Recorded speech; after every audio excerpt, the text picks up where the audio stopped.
5월은 가정의 달입니다. 오늘 가정의 달 마지막 주일을 저희들이 지킵니다. 지난주 금요일에 지역 전체 모임 성경 공부로 고린도전서 13장에 나와 있는 사랑에 대해서 말씀을 나누고 녹화해서 제가 업로드해 놨습니다. 실제로 고린도전서 13장에 나오는 사랑에 대한 이 표현은 명사형으로 나오지 아니하고 동사형으로 표현이 되죠. 그리고 과거나 미래형으로 사용되지 아니하고 사랑에 대해서 표현할 때 현재형으로 사용이 됩니다.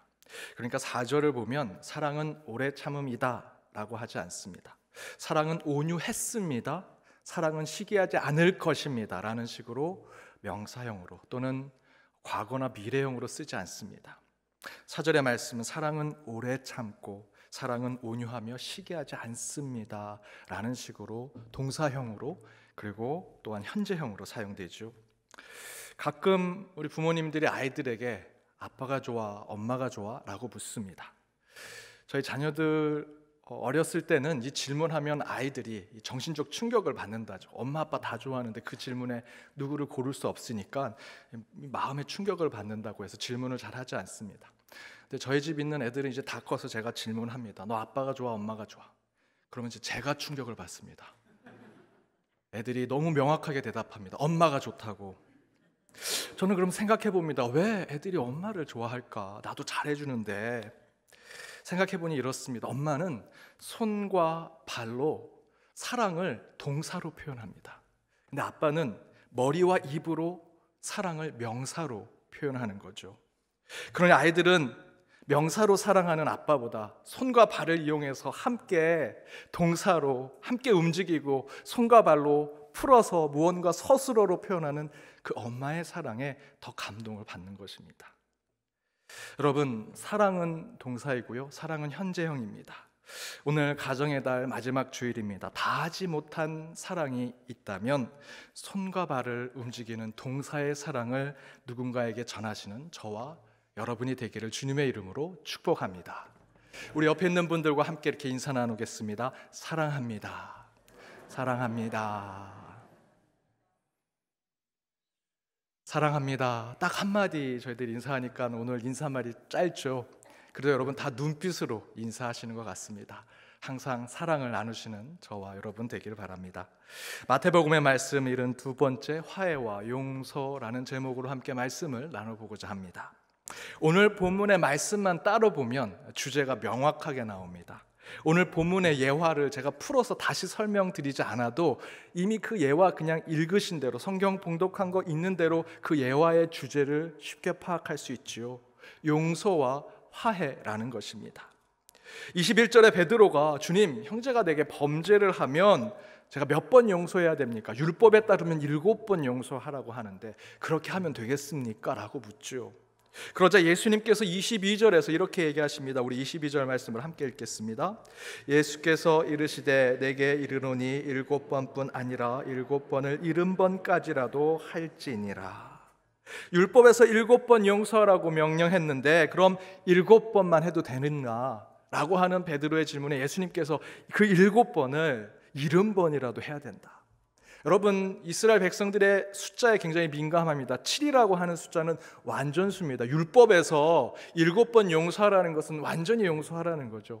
그런데 예수님은 거기에 머물지 아니하시고 그 7번 완전히 용서한 것을 70번이나 더 용서하라고 말씀하고 있습니다. 정말 완벽하게 용서하고 화해하라는 말씀이죠.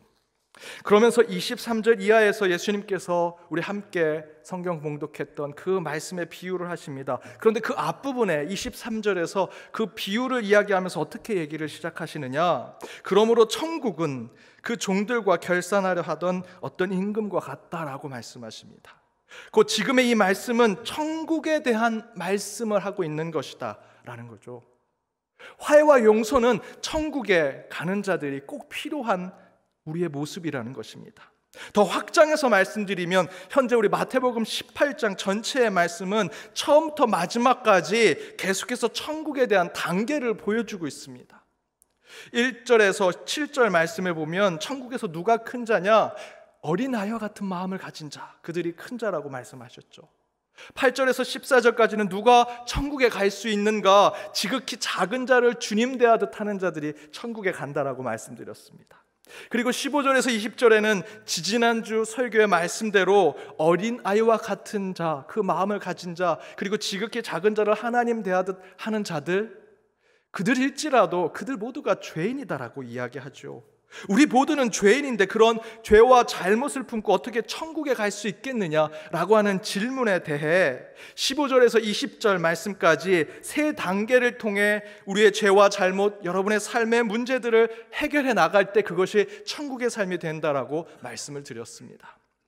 그리고 바로 오늘의 말씀은 그렇게 죄인의 세 가지 단계를 통해 자신의 죄와 잘못의 문제를 해결한 후에 우리가 보여줘야 할 모습, 천국을 살아갈 자들의 모습이 무엇이 되어야 하느냐? 화해하는 자, 용서하는 자의 모습을 가져야 한다는 것이 오늘 본문의 말씀입니다. 곧 천국에는 여러분 성인과 의인들이 천국에 있는 것이 아닙니다.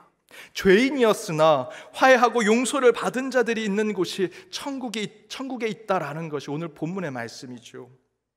여러분, 교회는 저와 같은 성직자나 높은 직분을 가진 자, 나 의인이요 얘기하는 자가 교회에 있는 것이 아닙니다.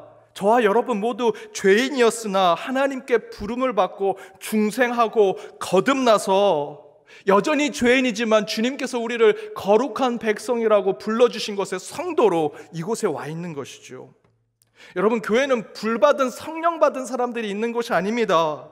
여전히 회개할 것이 많은 죄인이라고 늘 주님 앞에 눈물로 기도하는 주의 백성들이 이곳에 있는 것입니다. 그래서 35절에 이렇게 얘기하죠. 너희가 각각 마음으로부터 형제를 용서하지 아니하면 나의 하나님, 나의 하늘 아버지께서도 너희에게 이와 같이 하시니라. 너희가 용서하면 내가 너희를 받아주겠다, 천국의 사람으로 생각하겠다. 그러지 아니하면 나는 너희를 모르겠다, 모른 척할 것이다 라고 말씀하는 것입니다. 그런데 막상 제가 마태복음의 18장을 이렇게 단계 나누어서 설교를 준비하면서 이런 생각을 했습니다. 야, 이렇게 하면 누가 천국에 가냐? 야, 이렇게 천국에 갈 수 있는 자가 몇 명이나 되겠느냐라는 생각을 하게 됩니다. 어린아이와 같은 마음을 가진 자, 작은 자를 죽게 대하듯 하는 사람, 완벽하게 화해하고 완벽하게 용서하는 자, 이 땅에 얼마나 되겠는가라는 생각을 품게 되었습니다. 어떻게 생각하십니까? 지난 항종직 선거를 하면서 제가 첫 설교 주일날 참된 권위가 필요한 시대라는 제목으로 말의 권위, 행동의 권위, 믿음의 권위가 있는 자를 우리 교회 항종직으로, 우리 직분자로 세웁시다 라고 제가 설교를 했더니 한 분이 이런 얘기를 하십니다. 목사님, 그렇게 눈높이가 높으면 후보로 나온 사람들이 내가 자격이 되겠는가? 또 뽑고자 하는 성도님들은 야, 오늘 항종직 후보 가운데 이만한 자격이 되는 사람이 있는가 걱정하면서 뽑지 않겠습니까? 목사님, 제발 그 설교할 때 그 항종직 선거에 나온 후보자들이나 뽑는 저희들에게 좀 기준을 낮춰서 말씀을 전해 주십시오. 목사님, 다음에는 기준을 낮춰서 설교하십시오. 설교 때문에 아무도 직분자 못 되겠습니다. 그랬더니 첫 주에 어떻게 됐습니까? 장로님이 한 분도 안 됐습니다. 그래서 제가 그 다음날부터 잠도 못 자고 막 혈압이 계속 오르는 겁니다. 내 설교 때문에 안 됐나? 정말 내 설교가 너무 기준이 높은가? 그리고 나서 저는 깊이 또 다시 생각해 보았습니다. 정말 그 성도님의 말씀대로 기준을 낮춰야 하는가? 아니 지금처럼 높은 이상, 높은 기준과 자격에 우리 직분자들, 주님을 믿는 자들의 그 영적 지도자들의 그 위치를 그렇게 설교해야 하는가? 어떻게 해야 될까요? 답은 명확합니다. 교회 리더, 영적 지도자들은 더 높은 기준과 인격, 믿음과 신앙심, 그것을 목표로 세우고 항상 자신을 책직질하고 연단해가는 겸손한 자들이 그 자리에 앉아야 하는 거죠. 저는 계속해서 그렇게 설교할 생각입니다. 그런데 여기서 전제가 하나 있습니다.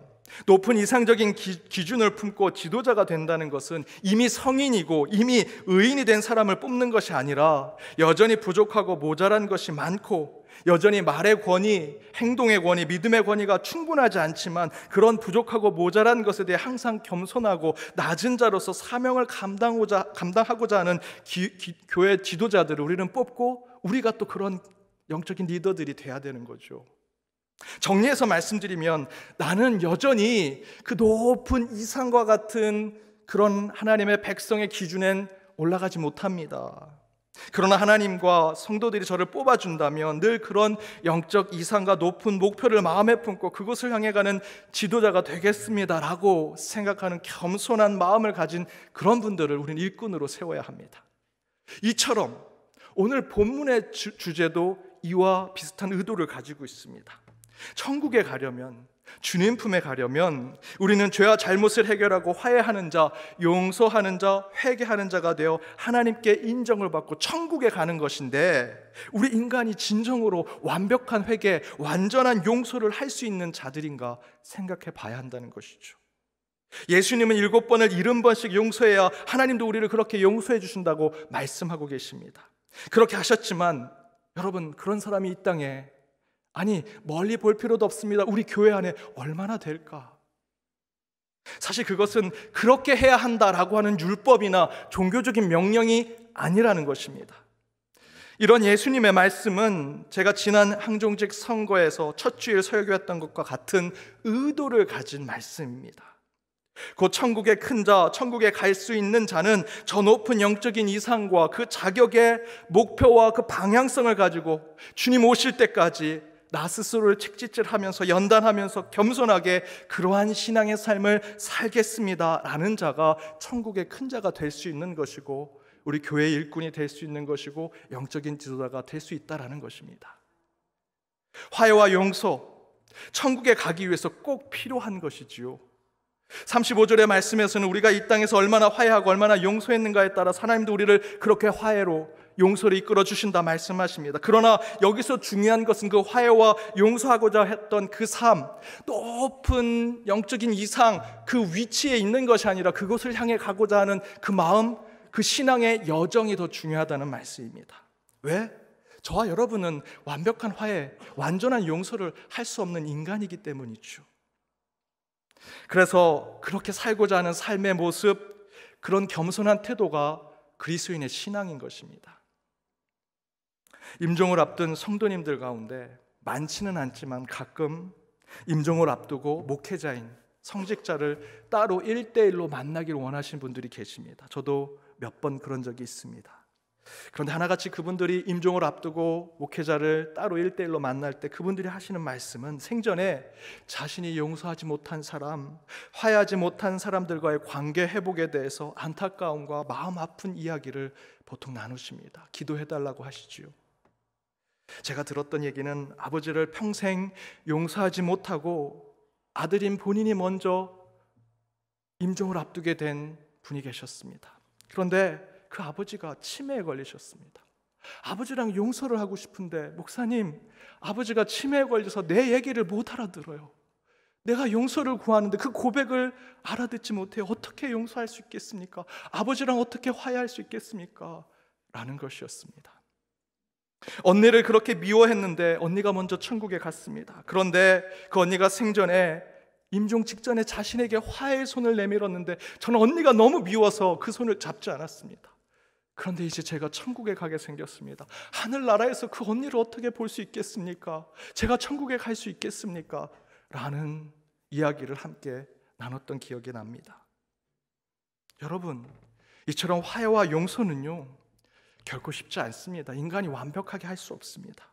그런데 주님은 우리에게 그런 화해와 용서를 온전하게 할 때 천국에 함께 할 수 있다라고 말씀하고 계시지요.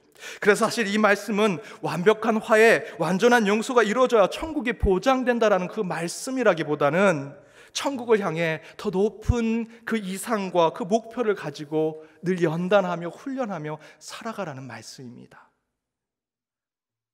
사진에 보는 이분은 넬슨 만델라라고 하는 남아프리카 공화국의 최초 흑인 대통령이십니다.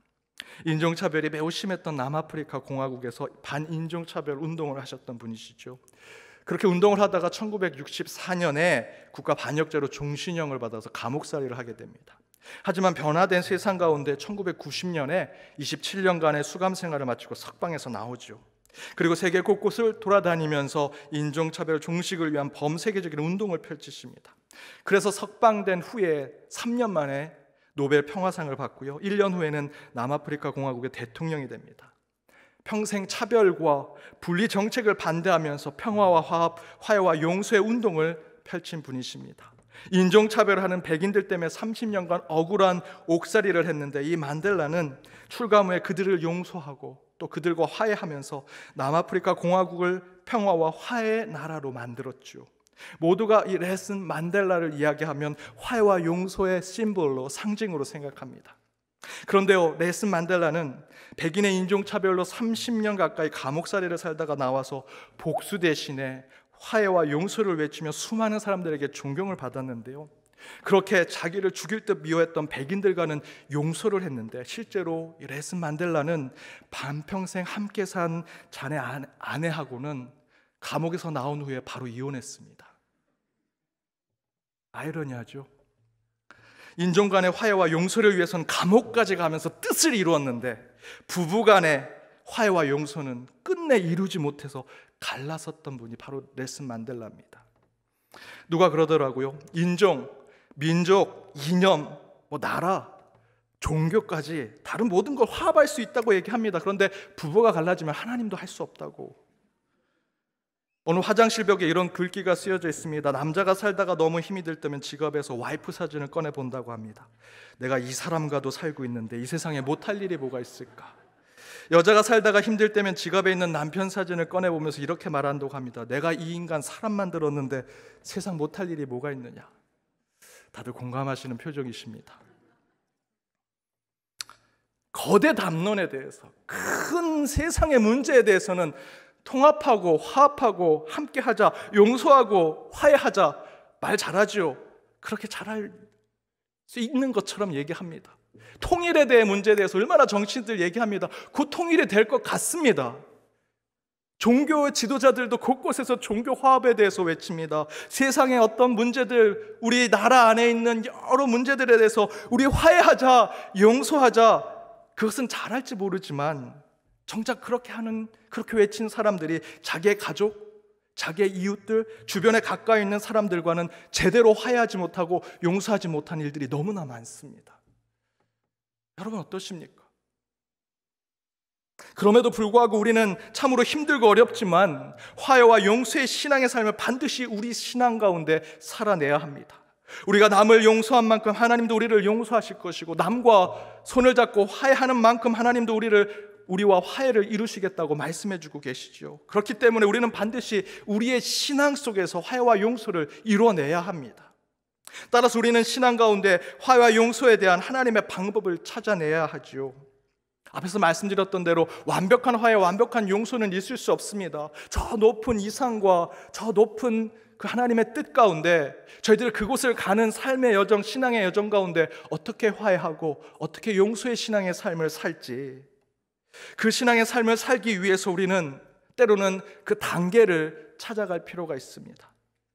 특별히 갈등과 반목, 다툼과 분열의 모습이 비춰지는 이 코로나 시대에 어떤 신앙의 방법으로 화해와 용서의 삶을 살 수 있을지, 지지난주 설교 때 함께 나눴던 15절에서 20절 말씀에 나오는 그 세 가지 어떤 문제와 죄의 문제를 해결할 수 있는 이 방법을 용서와 화해의 영적인 방법으로 다시 한번 나눠보고자 합니다. 그 첫 번째는 먼저 15절에서 먼저 나눴던 말씀대로 인간의 관계적인 측면에서 죄의 문제를 해결할 때 이 말씀을 나눴죠. 곧 가해자와 피해자, 상처받은 자와 상처를 준 자가 당사자들끼리 먼저 해결을 해야 된다는 말씀이었습니다. 그 첫 번째 해결 방법은 화해와 용서에 대한 신앙의 방법에서도 동일하게 적용될 수 있습니다. 그 가르침의 핵심은 화해해야 할 일, 또 용서를 구할 일이 있을 때는 반드시 당사자와 해결을 봐야 한다는 것이죠. 여러분, 성경도 주님도 우리에게 그렇게 가르치십니다. 마태복음 5장 23절 24절입니다. 함께 읽겠습니다. 그러므로 예물을 제단에 드리려다가 거기서 내 형제에게 원망 들을 만한 일이 있는 것이 생각나거든 예물을 제단 앞에 두고 먼저 가서 형제와 화목하고 그 후에 와서 예물을 드리라. 예배에 대한 강의, 예배에 대한 설교할 때마다 매번 나오는 말씀이죠. 예배 드리러 오기 전에 싸우고 다툼이 있었다면 그거 해결하고 오라는 것입니다. 맞는 얘기죠. 여러분 다 아시지 않습니까? 그런데 우리는 지키지 못해요. 예배 오는 것이 전부라고 생각합니다. 말씀에 주님께서 직접 말씀하신 것이 뭡니까? 먼저 예배 오기 전에, 주님 앞에 서기 전에 내 이웃과 내 가족과 다툼이 있으면 먼저 당사자와 해결하라는 것입니다. 히브리서 12장 14절에는 이렇게 증거합니다. 함께 읽겠습니다. 모든 사람과 더불어 화평함과 거룩함을 따르라. 이것이 없이는 아무도 주를 보지 못하리라. 더 강하게 말씀하시죠. 모든 사람과 더불어 화평함을 따르라. 그렇게 하지 않으면 내가 너를 보지 않겠다라고 말씀하시는 것입니다. 죄의 문제는 어찌되었든 사람과 사람 사이에서 발생되는 문제들이 매우 많습니다.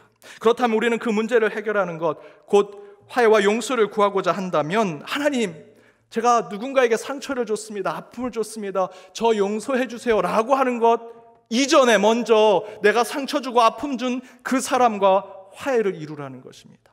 먼저 용서를 구하라는 것입니다. 그 다음에 하나님께 기도하고 성전에 찾아오라. 여러분, 그것이 예수 그리스도의 말씀입니다. 성경의 말씀입니다. 여러분, 어느 교회에서 여자 성도님들에게 성경 인물 중에 가장 좋아하는 여자 인물이 누구냐고 물었습니다. 하와와 마리아가 되었습니다. 왜 그러냐고 물었더니 하와는 시어머니가 없고 마리아는 며느리가 없어서 그렇게 대답했다고 합니다. 가끔 우리 목회자들에게 고부간의 갈등의 문제로 찾아오셔서 상담하시는 분들이 계십니다. 시어머니가, 며느리가 날 괴롭히고 이렇게 힘들게 해요. 고부간의 갈등만 문제입니까? 여러분 가정 안에, 여러분 이웃들 안에 많은 문제들이 있죠. 부모와 형제와 자녀들, 내 이웃과 이런저런 문제들이 있는데, 목사님 어떻게 합니까? 내가 상처를 주고 아픔을 줬는데 하나님 용서해 주실까요? 목회자들이 뭐라고 대답하겠습니까? 예, 하나님이 용서해 주실 것은 아니요. 다른 종교에서는 그럴지 모르지만 우리는 말씀대로 가야지요. 잘못하셨습니까? 상처를 줬습니까? 아픔을 주셨습니까? 먼저 그분께 용서를 구하십시오. 화해를 이루십시오. 그리고 하나님께 기도하십시오. 여러분, 누군가에게 잘못을 했다면 예수님과 성경에 증거하는 것은 먼저 나 때문에 상처받고 아픔을 겪는 자에게 우선 용서를 구하고 먼저 화해의 손을 내밀라고 증거하는 것입니다. 하나님께 용서를 구하기 전에, 하나님께 기도하기 전에, 이전에서 예배 드리기 전에 먼저 여러분 화해와 용서를 이루십시오. 따라서 천국에 향해 가는 참된 화해와 용서는 먼저 관계 안에서 나로 인해 고난받는 상대방에게 용서를 구하는 것에서부터 시작이 되는 겁니다. 여러분의 기도, 특별히 여러분 회복과 화해와 용서의 기도의 출발은 무릎 꿇고 눈물 흘리는 것에서 시작되는 게 아니고 그분을 찾아가는 것에서, 내가 상처 준 이에게 나의 아픔을 이야기하고 나의 잘못을 이야기하는 것에서부터 기도와 예배가 시작되는 것입니다. 사랑하는 여러분, 화해가 필요하고 용서가 필요한 사람이 있으면 교회 오시기 전에, 주님 앞에 서기 전에 먼저 그분들의 상처와 고통 속에 있는 그들을 찾아가 용서를 구하고 화해를 이루시기 바랍니다. 두 번째, 죄와 잘못의 문제가 있으면 16절에서는 율법과 사회적인 계약, 저는 법이라고 말씀드렸는데요, 그 법 안에서 해결하라고 말씀드렸죠. 16절의 말씀대로 문제가 발생되었을 때 신명기의 율법을 예수님이 말씀하십니다. 한 증인으로부터 정할 것이 아니요 두 증인의 입으로나 또는 세 증인의 입으로 그 사건을 확증하라고 말씀하고 계십니다. 곧 율법이 정한 대로 사회 계약과 사회의 약속 안에서 그 문제를 해결하라고 말씀하고 있죠. 이것을 화해와 용서의 관점에서 살펴본다면 여러분, 용서와 화해는 감정적으로 해결할 수 있는 것이 아닙니다. 근데 저희들은 감정적으로 해결하죠. 그래, 하나님 마음을 주십시오. 화해할 수 있는 마음을 주십시오. 용서할 수 있는 마음을 주십시오. 여러분, 마음만 잡는다고 화해와 용서가 되는 것이 아닙니다. 좋은 게 좋은 거다라고 해서 문제를 해결하려고 하고 문제를 덮으려고 할 때가 많습니다. 아이들이 싸우면 야, 둘 다 잘못했어, 서로 미안하다고 하고 서로 안아주고 끝내. 여러분, 그것이 저와 여러분이 살아가는 세상 속에, 사회 속에서 계속해서 반복이 되면 피해자들, 상처 입은 자들만 계속해서 상처받고 아픔을 겪고 피해를 겪게 될 것입니다. 그러면 안 되지요. 그래서 주님도 화해와 용서에 대해서 감정의 해결이 아니라 반드시 가해자가 진실을 말하라고 말씀하고 있습니다. 트루스 텔링이 있어야 된다는 것입니다. 화해에서는 반드시 가해자는, 잘못을 범한 사람은 자신의 죄를 고백해야만 화해가 이루어질 수 있다고 이야기하죠. 더불어 공정함을 세워야 한다. Building justice. 그것에 적극적으로 참여하고 나서 피해자는 그 진실과 공의가 잘 세워졌는지 보고 상처받고 아픔을 겪는 자는 그리고 나서 용서와 화해를 이룰 수 있다고 이야기합니다. 요한복음 8장 1절에서 11절에 보면 가늠하다 잡혀온 여인을 두고 이스라엘 사람들이 예수님을 시험하죠. 율법에 따라 이 여인은 돌에 맞아 죽어야 됩니다. 예수님 어떻게 하시겠습니까? 그러자 예수님께서 7절에서 너희 중 죄 없는 자가 돌로 치라. 아무도 남지 않고 다 돌을 버리고 도망갑니다. 그때 예수님께서 그 여인을 향해 용서의 말씀을 주시죠. 11절을 함께 읽겠습니다. 예수께서 이르시되 나도 너를 정죄하지 아니하노니 가서 다시는 죄를 범하지 말라 하시니라. 그래, 내가 긍휼과 자비의 하나님이야. 내가 너를 용서해 줄게. 내가 너에게 은혜를 끼쳐 줄게. 야, 빨리 가라. 평안히 가라. 그렇게 말씀하지 않으셨습니다. 뭐라고 말씀하셨습니까? 나도 너를 정죄하지 않겠다. 나는 너를 정죄할 수 있어. 너를 심판할 수 있어. 너 문제를 벌을 줄 수 있어. 하지만 나는 하지 않겠다라고 말씀하시는 거지요. 다시는 이런 죄를 범하지 마라. 내가 한 것은 죄다. 분명히 죄다.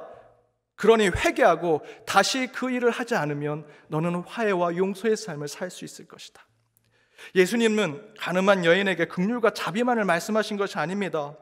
율법과 사회적인 약속, 도덕과 윤리를 말씀하시면서 그것으로 너는 벌을 받아야 하지만 마땅히 잘못했지만 다시는 그렇게 하지 않겠다는 영적인 회개를 한다면 너는 용서받을 것이고 하나님과 세상과 화해할 수 있을 것이다. 그것이 예수님의 대답이셨습니다.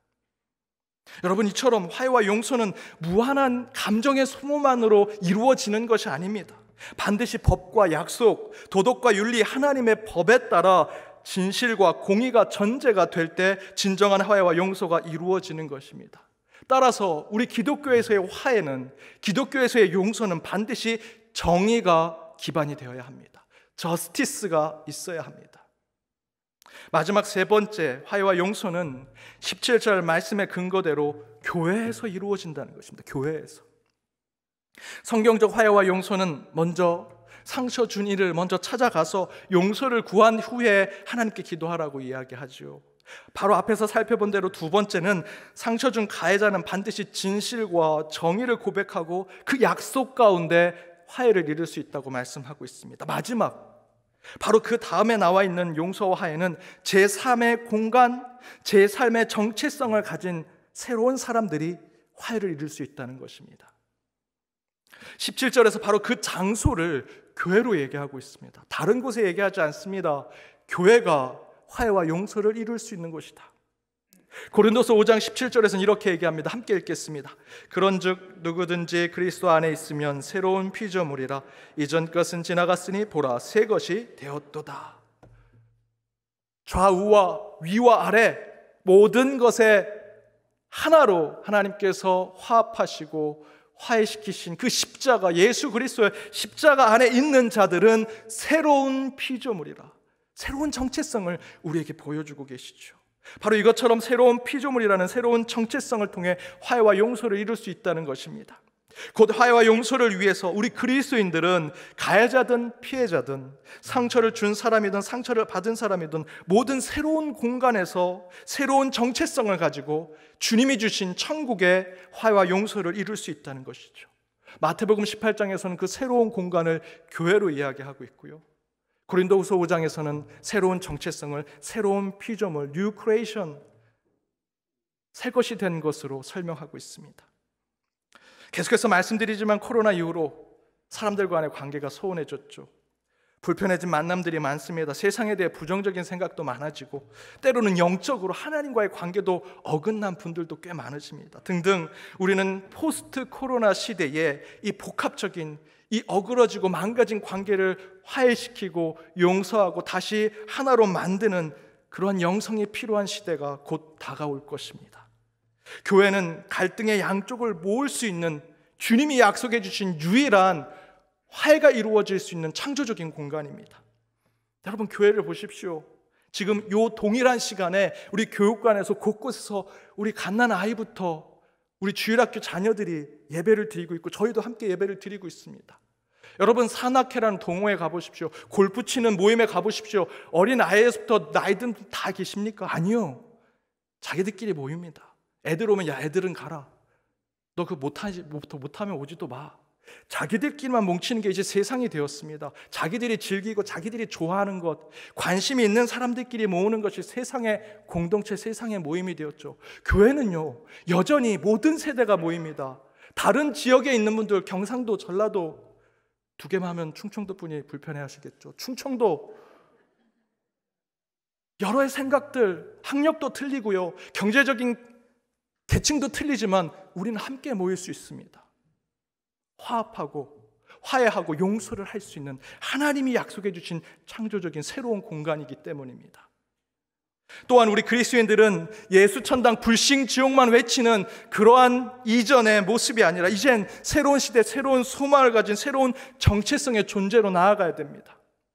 이전까지는 저와 여러분이 주님이 만들어주신 그 구원의 다리를 건너는 자였다면, 이제 포스트 코로나 시대, 코로나 이후의 시대에 저와 여러분은 그저 그 다리를 건너는 자들이 아니라 이제 저와 여러분이, 우리 교회가 그 다리가 되어야 합니다. 그리스도 안에서 새로운 정체성을 갖는 것, 이제 우리가 그들을 구원할 수 있는 다리가 돼서 화해의 손을 내밀고 그들을 용서할 수 있는 곳. 사랑하는 여러분, 이제 다시 모이고 다시 함께하는 시대가 될 것입니다.